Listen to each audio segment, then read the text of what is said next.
Hello, you wonderful people, and welcome to another episode of Untitled Reviews. This being a show where I talk about TV shows that are dramas. For today's episode, I'm going to talk about the series premiere of the franchise, a great series premiere. A lot of really interesting things went down in this episode, so let's break it down. Well, first and foremost, I know, I'm saying, where I talk about dramas, this is kind of everything that doesn't fit into the categories of everything else I discussed TV show wise, so that's why I'm like, it's a comedy, not really drama at all, but it's still getting lumped in this. I just want to say that first and foremost.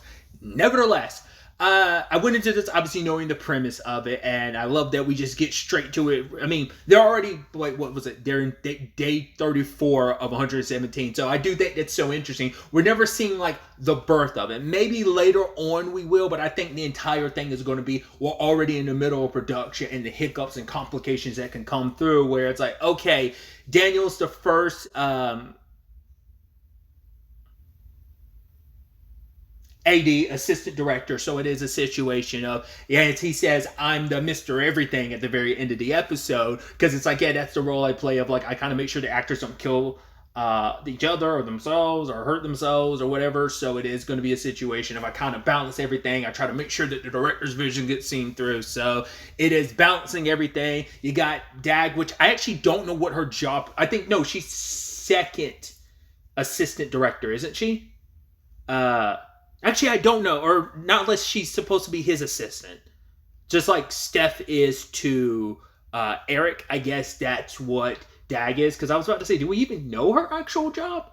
But yeah, I think maybe she's just supposed to be his assistant or whatever. I wonder if it's in an internship or she just full on. I was about to say, I don't think she's a PA. I think she's just what is a PA if not a personal assistant? So PA might be the right word. I don't know. Once again, I don't know all the movie magic behind the scenes roles and stuff like that. So do forgive me for my ignorance. Because I was about to say that's what a PA is, you stupid idiot. I think it might have for whatever reason, because there's intern PAs and then there's just straight up regular PAs. And I don't think it's an internship. I think she's just a straight up full blown PA. But once again, I could be mistaken. So trying to, once again, playing his role of balancing, because that one guy keeps coming to him about the suit, because it's the prosthetics. He's like, I'm kind of getting a little uncomfortable in this, and they're trying to do everything they can to appease him. And it's he's trying to take it off, and he's like, no, whoa. There's 4 hours of makeup, which is oh man, that's so interesting timing. Also on HBO, also on the same night as the Penguin, considering Colin Farrell. Once again, there's plenty of people who have to be in makeup chairs for hours and hours on any type of situation, but it's funny, this being what it's about, and also it happens to be on the same night as a comic book TV show that's set in it's a section of a cinematic universe that hasn't really gotten started yet, because it hasn't officially started, because this is an Elseworlds within the DCU. That's a whole thing, right? So Sunday is HBO's big night anyway, but it just feels so interesting, and it feels so purposeful to have this be a 1-2 punch. I actually I wasn't paying attention to the times, because I watched this after the fact, so I don't know when this aired in comparison to Penguin. I would assume Penguin aired first and this later, or maybe this later first and then Penguin. I don't know. Either way, just the timing, day, and all that's just interesting. But my point was because Colin Farrell was in a makeup chair, getting those prosthetics put on him, which take about 4 to 5 hours or something like that. So just once again, that was interesting. But once again, it's not just specifically the Penguin. There's plenty of people who've had to be, sadly, in a big production, can be in a makeup chair for long periods of time, especially in something of this skill and stuff. So you kind of feel bad for the guy and them trying to calm him down and everything. It's whoa, oh my God, there's a fire. Never mind, it's the houses. We don't have to worry about it necessarily. Just keep the production going. So we're balancing all that. We're trying to make sure, Eric's vision goes through, which, once again, there's layers behind everything, considering, both Eric, who's played by Dave Grohl, as well as, I say Dave Grohl. I got Dave Grohl with the Foo Fighters on my mind.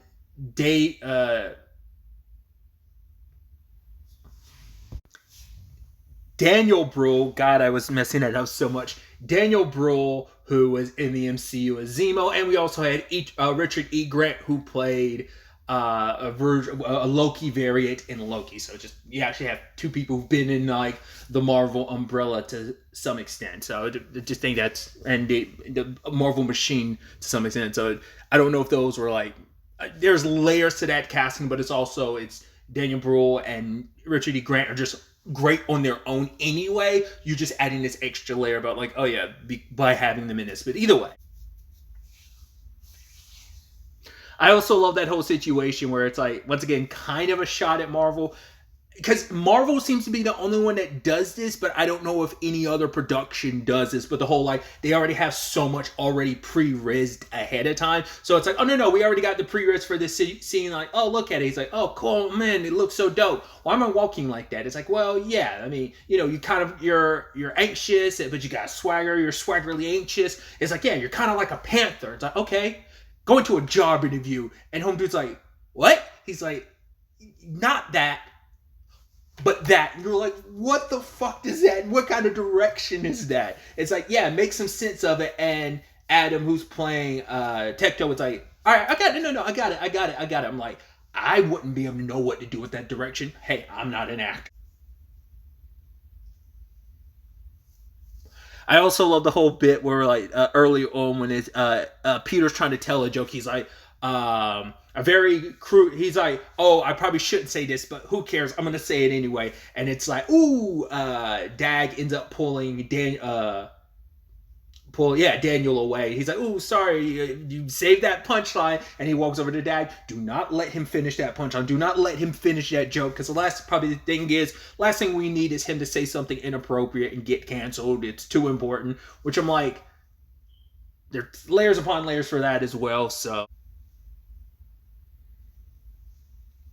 And then you get to the behind the scenes of it too. Of well, there's a big mass studio person, Pat, coming through to kind of squash your balls a little bit. So it's like cool. I also love the whole bit of like, yeah, we don't want Pat to know about Stage P. It's like, oh, what's Stage P? Oh, we had these like specific trees brought in like 60 or so from like Japan or something like that, and we never used them because that whole section of the story got scrapped. And you're like, oh god. And it's just like, yeah, I can see stuff like that ballooning a budget because budgets getting out of control has been a recent conversation and stuff too, but especially on like big budgeted movies. It's like, yeah, because there's so sections that just completely get redone or things that were completely scrapped, but they already started the production on said things and just they're just not going to be part of the movie. It's like, did they even film anything with stuff from Stage P, or did they bring them in and then like by the time they already brought them in, it's like, we're not doing anything in that anything from that section of the movie that involves that production side of things. Like, we're not doing anything anyway, so it's all for naught. And sadly, they're stuck with the trees until I guess they get rid of it. It's like, oh, that's got to be a nightmare. Which, once again, this also seems to be kind of a shot specifically at Marvel with the whole element of, yeah, they're kind of notorious for like changing production instead of keeping to the script they wrote. It's like sometimes they'll go in production not with a fully done script and things are constantly changing, which once again there's also the note of like, oh yeah, like Marvel literally will change their movies right up to the last minute while the movie's literally days away from being in theaters. Like, I think the most recent example of that would be like Ant-Man and the Wasp: Quantumania. Like, that ending was not the original ending, and you've heard talks about like the ending being darker. So like, I can't have a. I don't know if that was a Disney decision, like a higher up Disney decision, a creative decision on the Disney side of things, or whether that was just a studio exec decision of, we don't need this movie to be a bummer, and make the movie a little more uplifting where the hero wins. It's like, well, you did have Infinity War, but you had Endgame to balance it out, so you didn't know when you were going to balance out the depressing ending that could have been Ant-Man and the Wasp: Quantumania. So, not saying I justify, I probably would have preferred the dark ending. I like Quantumania in general. I like the ending, but I understand like people's qualms of, you should have went with the original ending. Totally understand all sides of that. Either way, so it definitely my point was just kind of like, yeah, just like that specifically just seems to be a shot at Marvel in that regard. Because once again, maybe other productions have gotten, like, you hear that, but I feel like we hear the most about Marvel Studios productions kind of like that seems more directed at them than anyone else. A lot of franchises could fall under the category of what this show is making fun of, but it's superheroes, and there's two big massive superhero productions positions, and it's like, yeah, you could be talking DCEU, but you could also be talking MCU. So, or hell, if you want to, you can also be talking Sonyverse with its like live action Spider-Man stuff. We don't talk about the anime stuff because it's like anime stuff, its own thing, it's doing great. Well, that's a whole production thing. Maybe now for the third one, the conversation could go on and on about who this is pinpointed at, and that's why you keep it vague enough. Hey, we can take shots at everybody. Everyone can catch strays type of situation.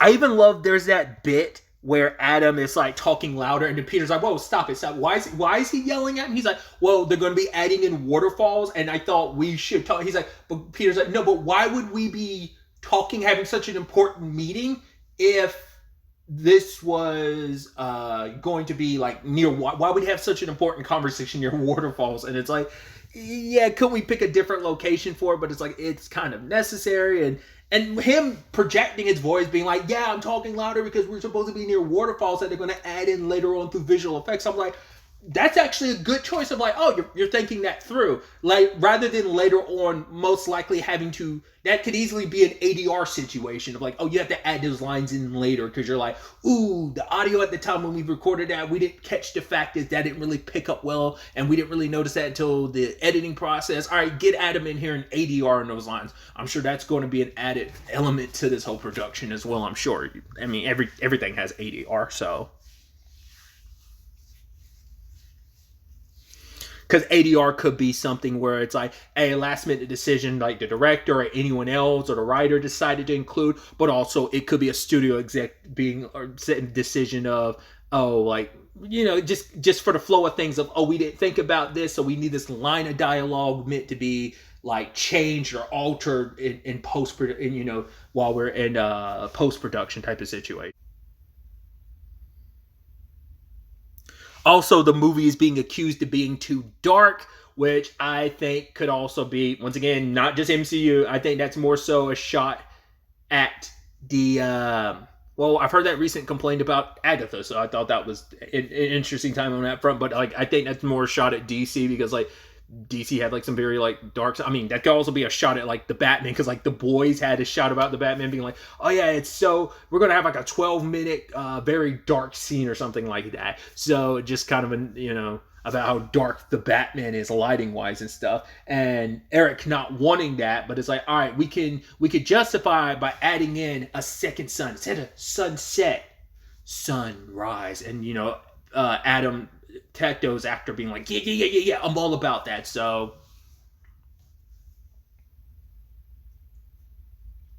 but the problem with the second sun, because even I was looking at like, man, that is massively bright, and it causes massive damage to Adam and Peter's eyes. And I love the whole thing of like, yeah, Peter can't see now. I got my lawyer here. As now it's like I can't see anything, and then Adam comes in saying he can't see anything, and they say like, well, he's like, what, are you blind? And Adam's like, yes, I am blind, but obviously you're perfectly fine. He's like, no, I'm not. And they're both not realizing how effed up each other's eyes are. Apparently Adam's were worse than Peter's, but yeah, because they were both staring into this giant added light, which was a byproduct of the studio note of the movie needed to be brighter because it was too dark. So I thought they were specifically just saying that tone-wise, but I think, no, they were meaning it literally lighting-wise. It's too dark. Which I'm sure you'd also have to worry about overexposure on stuff like that, but I'm sure, well, you think that's already calculated, but adding in a second sun, it's like you probably have to adjust everything, even post-production-wise, like trying to like lower the exposure and stuff like that, because like, well, was everything prepared to, because adding the second sun was a last minute decision, but it was Eric's way to work around like, oh, like narratively we add in a second sun, and that's how we can like kind of justify it just in the confines of the story of it being brighter or something like that. Obviously the clashing of creative and studio notes and just kind of trying to find some compromising middle ground. Which makes me think of that line from Pete, would you not? Was it not Pete? Pat. Excuse me. When he was in the bathroom with Daniel, where it's like, are we really talking about this? I have my penis in my hand and I'm trying to use the bathroom, and for one, you got into the urinal. Why can't I say the word urinal? I kept saying that weird. Sorry. The urinal beside me is kind of like, well, that's not cool. But also, it's like, I'm gonna talk to you. I even feel like at one point in time, you do see him looking down, almost like he is checking out your package. Okay, but he's like, I know what you think of me. He's like, but nah, you're a Pat. He's like, I know, you know me as the guy who messed up the high five in 2017, that high fiving Shane at that Comic-Con. It's like he's like, okay, there's a bucket line, you know, the actors, and we're so important, I'm the actor, blah blah blah. Then below the line guys of like, oh yeah, I'm a camera person, I made a dolly, blah blah blah, who, you know, whoop-de-doo. And he's like, me, I am the line. I'm kind of like, he's almost like, I'm the equilibrium in this universe. I kind of keep everything going. So that's the role I play in this. So, because he'd already heard about like the budget kind of and overspending and stuff like that. Also, they're like, what, 12 days over where they're supposed to be production wise, I think is what he was saying. I mean, it makes sense. You're the studio, the money, you're paid, like the money's coming out of your pocket for this production. So you want to know where the money's going and whether the movie's on track. It seems like you're already 12 days over. So obviously things aren't going great. Because I love that Daniel was almost seconds away from telling Pat the truth about what happened to Adam and Peter, even though him and the others literally had a conversation of, we do not tell Pat what happened. We wait till Justin gets here because he can take the brunt of it, which I'm like, oh, that's funny because he's the producer. He's the one that's going to take the major hits, which you almost feel like, it is that thing of, and I'm sure everyone's crossing their mind, how does Kevin Feige and how does James Gunn and Peter Safran feel about, because obviously they're the faces of the operation. It's mainly James Gunn and Kevin Feige are the biggest faces, but obviously like there's a team of executives that works on like the MCU side of things. And James Gunn is a producer in that regard, but he still handles mainly all the creative stuff. Peter Safran mainly handles the more business producer side of things. But it's like, how do they feel about this? Because it does feel like Eric is more so, because we don't really hear about like the other like, because there's no like, Kevin Feige is the overarching person. He's the creative force and the main producer. Whereas, like I said, those roles are mainly split between two people at DC. But it's like, I mean, especially being under the same umbrella, how does James Gunn and Peter Safran feel about that? Because it's like, because some people would say like the argument could flip the other way of like, if there's any issues with DC, well, it's all James Gunn's fault, where Peter Safran's like, oh, I handle producing side of things. But when it comes to studio stuff, like Safran would probably end up getting the brunt of that and not Gunn. Each one has their pros and cons. Each one is the face that has to take the brunt of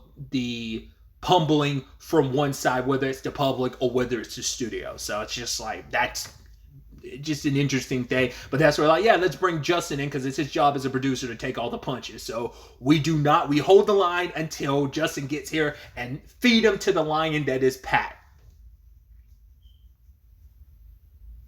Because it's like, yeah, we don't want to be the ones who end up having to tell him that we blinded the guy who's playing the actor who's playing the character. We don't want to be the people forever stuck in Pat's mind as the people who did that. I also love the whole situation with Steph when they were like when he came over to Eric and Steph was introducing herself, but Pat's completely ignoring her. And I love that they move over to the table and like the crafts table or whatever, and he's like, and she's still like, oh yeah, I'm the right hand. I mean, right? I said right hand man. I mean, you know that. I'm like, why are you still talking, Steph? What are you doing? But also, once again, the last minute conversations and changes where it's like, for Eric's movie, the fish people are so important because we're also calming down the dude in the fish makeup and suit. But it turns out they're actually scrapping that because I actually wasn't paying attention. I mean, I don't know which movie Eric is directing. I'm assuming this is the third movie in this because they're like, they were talking about like how the second movie was well, maybe this is the second movie, because it's like, oh, like you're the tempo to all of this, and it's like, well, because basically it's like we changed things to basically spice up the third act. So basically there was a massive genocide of the fish people. But for Eric, it's like, no, but they're essential to the theme that I'm trying to produce in this movie. It's like, yeah, you kind of got to work with that now, because in like I said, it's implying like in the previous movie they've changed it so all the fish people died. So it's like, wow, okay, and completely fucking up your own movie. So it's interesting because it's like, I mean, I feel like the MCU would probably have to deal with that more so than like DC would have to. Or it also feels like that could also be a Star Wars thing, considering like, well, there's massive changes because it's like, yeah, because of the reception to Last Jedi, we ended up getting Rise of Skywalker. Once again, I'm also saying this as an outsider. DC and Marvel, I'm a fan, so like this is the things I love. I'm fine with people poking fun of it. Like it's a satire about it. Like it's a thing I like being made fun of. I'm fine with that. I'm never going to be fine with just people hatefully shitting on something, but playfully being like, oh, poking fun at your mistakes. It comes with the territory, but like, there's a difference in my mind. But like, it feels like this is more so like almost a shot at like Star Wars. Once again, this is all franchises, but it mainly hits at the big two in biz. But also, Star Wars is up there as one of the big franchises as well. Figure however you want to, even if everyone's saying Star Wars is dead, just like still a massive Hollywood franchise. But yeah, just the thought of like, my point is, because I'm not really a Star Wars fan, it's easy to kind of talk from the outside. But like, yeah, because of the response of Last Jedi, we had the direction that Rise of Skywalker did. Because I guess it's like, because I don't know what movie he's directing. I think he's directing the second one in this. And Eric's directing the second movie in this. But it's like, oh, just a studio decision just to kind of boost up the third act. Let's kind of do something wild and give you quite a punch. And now that kind of screws up the movie he's making. So I guess the first movie's done, or at least in maybe post-production. So it's kind of also like an MCU thing of like these movies are being filmed roughly around the same time. But it's like, well, the MCU doesn't really do sequels back to back like that, but you do have multiple things being worked on. And it is a conversation of, well, this project didn't talk with this project, so there's kind of like, there's missing stuff here, like a WandaVision to Doctor Strange into the Multiverse of Madness type of situation. I don't think this is quite that. This is a little, like I said, it's a little different, just because, like I said, I probably compare it more of a Star Wars situation than anything, somewhat. But I'm like, maybe this has happened a lot more in productions than I kind of give it credit for. Because like I said, even MCU-wise, it still would matter, because it's like, well, it's a larger connected universe. So whatever changes happening last minute would ripple out and affect future projects that would have to adjust themselves. Just not in that direct capacity like a sequel would. And it seems like this is meant to be a sequel to the thing that just happened where all the fish people got genocided. So once again, complicated meeting of creative meets like the more director, the studio side of things. I think it is a kind of the perfect insight that we have, because like the insert character is Dag. She's supposed to be us as the viewer, just kind of once again jumping in like 30 some days into this production. So we're past the, we're in the middle of this production. We're filming everything. So we have Adam and Peter stand-ins now that their eyes have been sunburnt, and they didn't even want to be in the same ambulance together. So you had to get a second ambulance for the other person. Which, speaking of the two of them, I love that little extra thing at the end where like the actors and everyone's getting interviewed on set, and she's like, "Oh, so can you explain the plot to this movie in 10 words?" He's like, "No, fuck that. My team is over there looking at me like I should say anything." He's like, "Fuck it, I'm gonna do it anyway. I'm just gonna run my mouth off. You get to basically slice and dice this to take what you need to take for your side of things." But he also said something I thought was so interesting, where he was like, he said this line of, yeah, that production, it's kind of a shame. He's like, it was kind of like saying like, oh, it was a bad movie, but apparently I was good in it. So that's how I'm like, you do hear that a lot, where people are like, oh my God, this movie was terrible. So-and-so was good in it. So I'm like, it feels like that's kind of like people are in movies that people consider bad all the time. It's like, oh, that was a bad movie. I feel like it's rarely you get to hear a situation of, oh my god, it was a bad movie and everyone that was in it was bad. I'm sure it does happen. I've just never come across that, but I've heard the conversation of, oh, that wasn't a good movie. It was a bad movie. In fact, it wasn't, but hey, this person was good in it, but also they could have been lying to him because they wanted to, because I also don't know I don't know if he was talking about a movie that actually came out and the public reception was the movie's bad, he was good in it, or was it just no one saw it, but the studio said I was good at it. And like, those are two very different things.